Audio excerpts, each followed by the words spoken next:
Hello and welcome to So You Want an Assignment. All right, and the first assignment is going to be, well, besides the readings and things, the dramatic reading.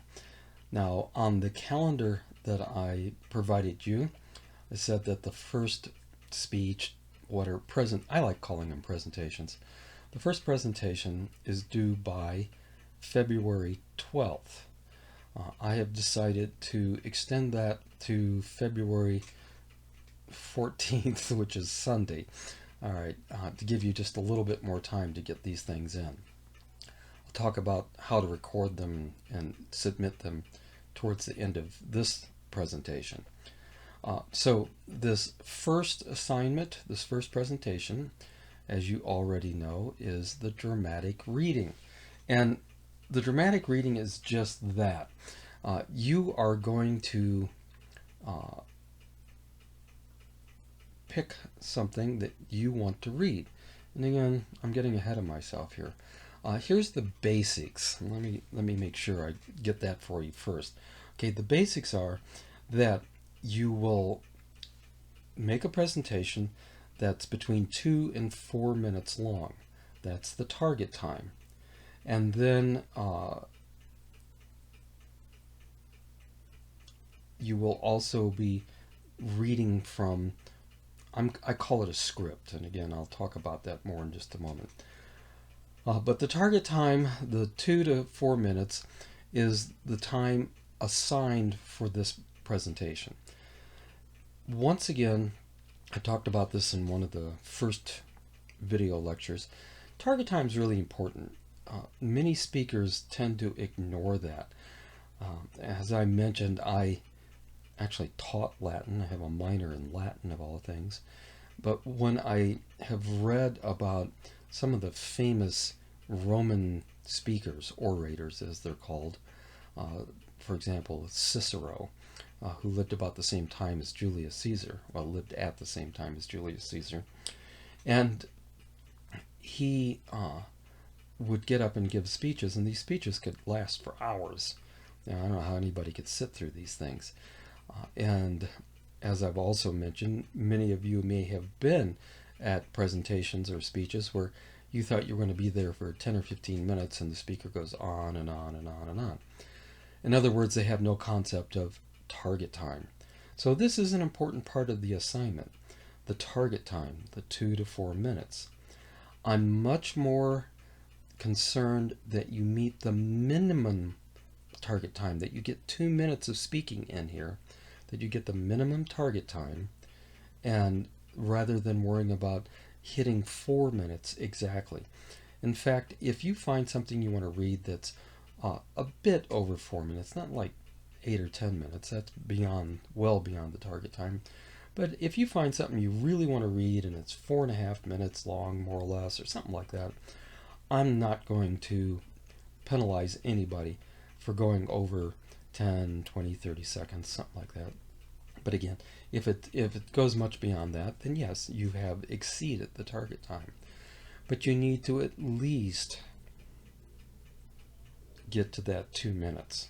So think about that. I may mention this elsewhere. I have so many recordings now that I have to go back and review my own recordings to remember what I've been saying.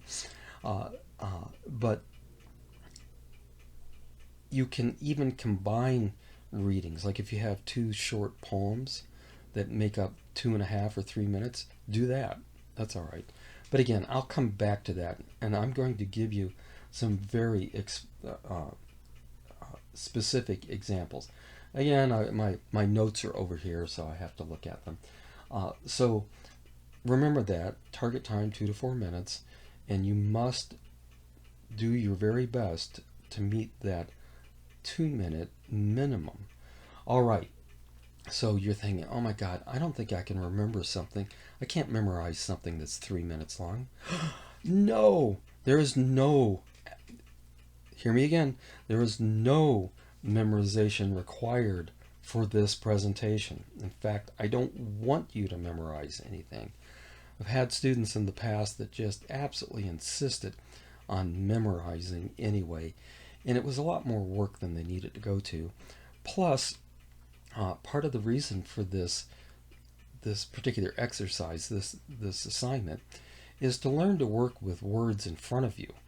Because even when you're giving a speech, you're probably going to have note cards or a outline. We'll be working with the outlines in this class, but you'll always have something in front of you. So how do you look at it? How do you read something and make it interesting? All right, well that's what this is all about. So what are you going to read? Remember, not that you're memorizing. What are you going to read? It could be a poem, and it can be most any poem that you might like. It could be from a book. It could be a section from a book, a favorite story. And I'm going to do examples. I'm going to do several examples. I'm going to do an example from of poetry. I'm going to read a very short, about a 3-minute section from a favorite book of mine. And we'll see. I haven't quite decided for the third one. I may just read from a textbook. Really? A textbook? See if I can make it interesting to listen to. We'll see. Okay, but I will give at least 3 examples. I'm also going to post a number of examples from YouTube of people doing poetry and other types of reading presentations, so you can get an idea of how people go about this. So let me see here. You might read from a children's book. Children's books are great for something like this, but you don't want something so elementary that it's just repetitive. If you read from a children's book, make sure you find something that's interesting. All right. Now, Dr. Seuss comes to mind. Dr. Seuss is wonderful. Now, some of the Dr. Seuss books are fairly long and certainly exceed the 4-minute time frame. I will provide examples of how to deal with that as well. You can always leave parts out, and get you into that time frame. The poetry. Let me go back to poetry for just a moment. I had a student once who asked me about reading haikus for the dramatic reading. And if you're familiar with haikus, usually they're only 2 lines long, 3. I'm not a haiku expert, but I like listening to them. And so they're very, very short. And I said, well, you're going to have a 14-second reading here.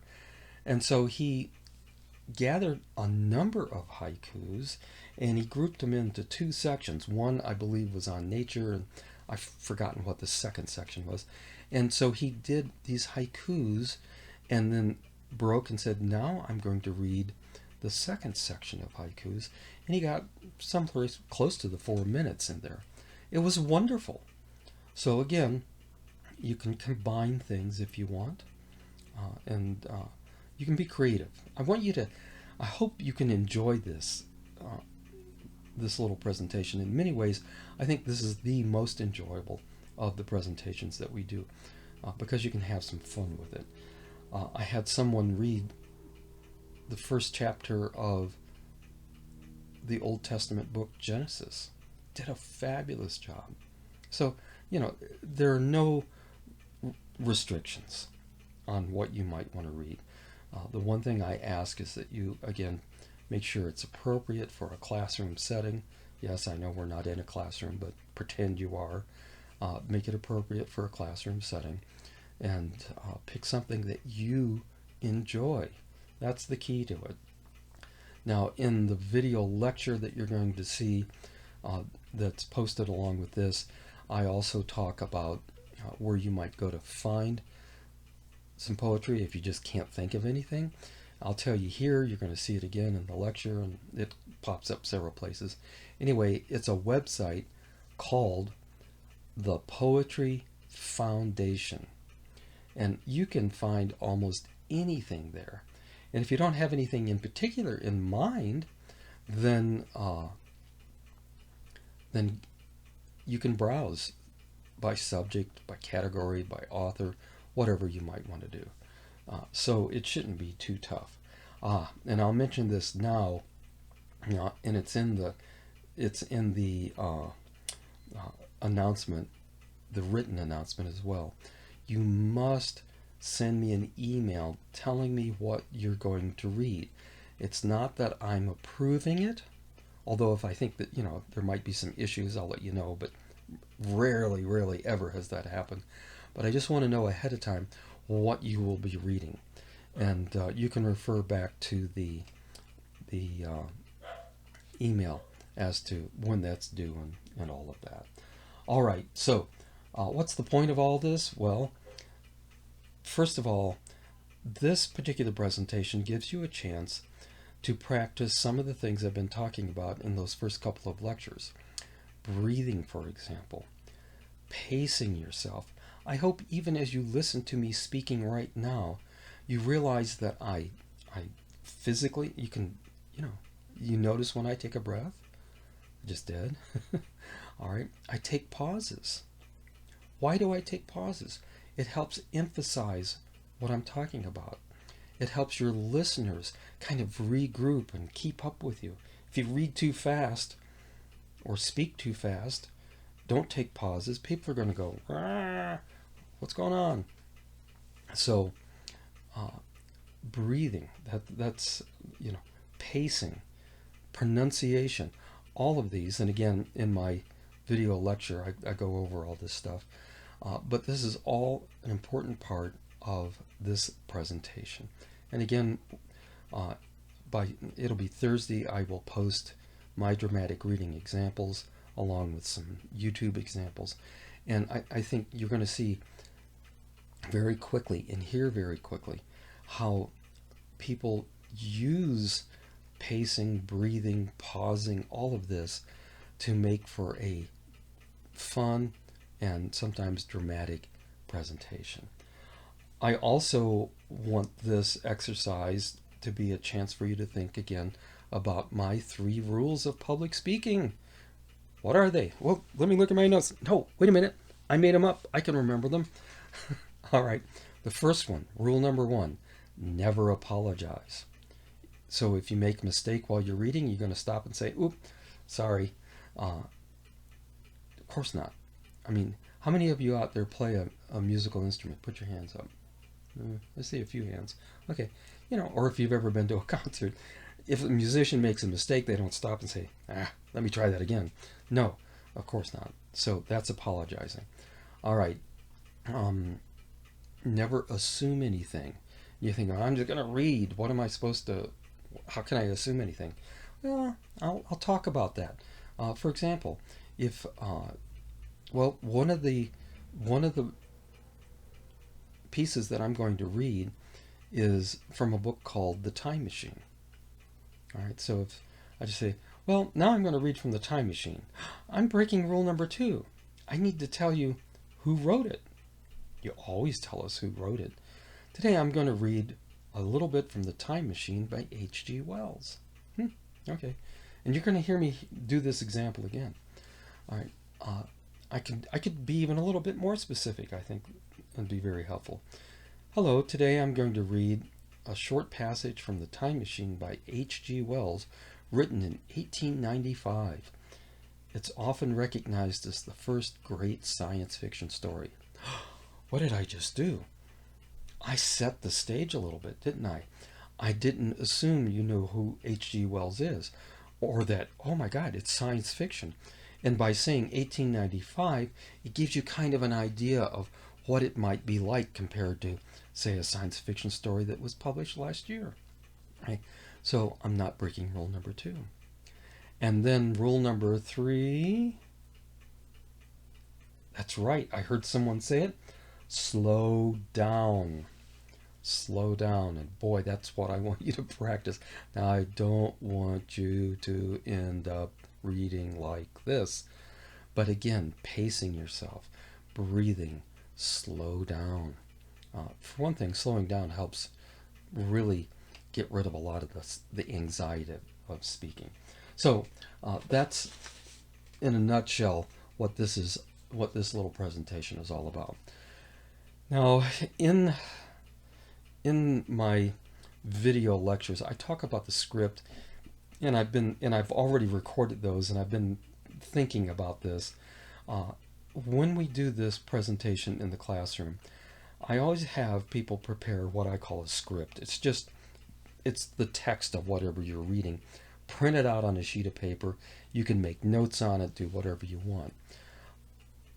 I tried doing that last semester, and the more I thought about this today before I made this recording, the more I realized how difficult that is for this presentation.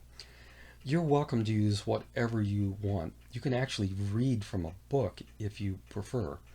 I really highly recommend that if there's any way you can get what you're reading onto a actual piece of paper, so that you can have the piece of paper and do something like this, it's a whole lot easier than holding a book. So that's what I did with the script, and I'm still going to show you the script and what I've done and so on, to give you a better idea. The script is worth 10 points on the rubric. Now, I haven't sent you the rubric yet, which is a good thing. I'm going to change that, and I'm going to give 10 points for, I'm going to call it evidence of preparation.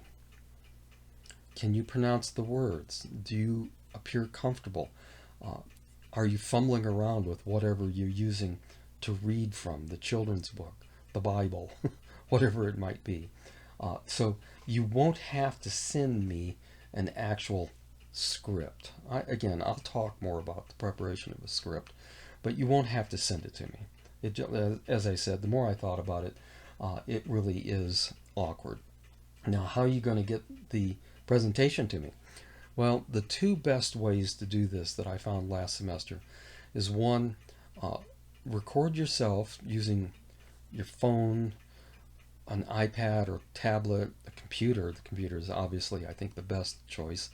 And then upload it to YouTube. By the way, when you do that, if you use YouTube, you have to mark it as public. If you mark it as private, I won't be able to open it. So that's one way to do it. And you can always take it down after the assignment. You don't have to leave it up there for all eternity. In fact, I encourage you to do that. And then the other way is to record it and send it to me on my Google Drive. And I will supply an email for that Google Drive. Those are the two best ways. Last semester I had some real issues with people using OneDrive and various other things, and quite often I had a very difficult time opening them. In some cases I couldn't open them at all. So the YouTube route or Google Drive is absolutely the best way to go about this. What else? Oh, and I've got my notes here, but I'm a little out of sync with my own notes. When you're reading, just thinking of phones and things reminded me. I've had some people using tablets and iPad, for example, and have the text on the iPad. That's okay. Make sure the text is big enough that you can easily read it. I had a few people try to use their phone. Don't do that. Figure out something, anything but your phone. Your phone is just too small, and you're going to end up like this with the phone. So don't use a phone. All right, what else do I have on here? I think that's everything for this. I see I'm almost at 20 minutes here. I didn't mean to make this quite so long. In the video that I've posted with this, the video lecture, I tell the dog playing poker joke again. And I'll break rule number 1 and apologize that I've done it twice. Like I said, I've got so many recordings going on here, I tend to forget which jokes I've used where. So if you hear them over again, just go, oh, roll your eyes and get through it. But anyway, I think I do a better job in this video than I did the first time. So there you go. And that's what you'll be doing. The dramatic reading, target time 2 to 4 minutes long, and I will post my dramatic reading examples so that you can see them. I'm going to post a script that's all marked up so you can I'll show you how I go about preparing the script. What else? I'm going to post some YouTube videos, just short ones, a few minutes long, of people doing poetry reading, dramatic reading, and so on. I'll try to give you as much as I can, and this is all going to come to you in the next couple of days so that you can get to work on this presentation. As always, if you have any questions, please let me know. One last issue that I need to talk about. Apparently, with my last video introduction, there was some real audio problems. I went back and listened to it, and I cannot figure out what happened. If you have any problems with audio or video, please email me. I did have one student email me and alert me to that audio problem, which I really appreciated. So never hesitate to let me know if you have any problems or issues with these recordings. Thanks for listening. 20 minutes and 55 seconds into this, and I hope you enjoy the video lecture. Watch for a lot more in the next few days. Take care.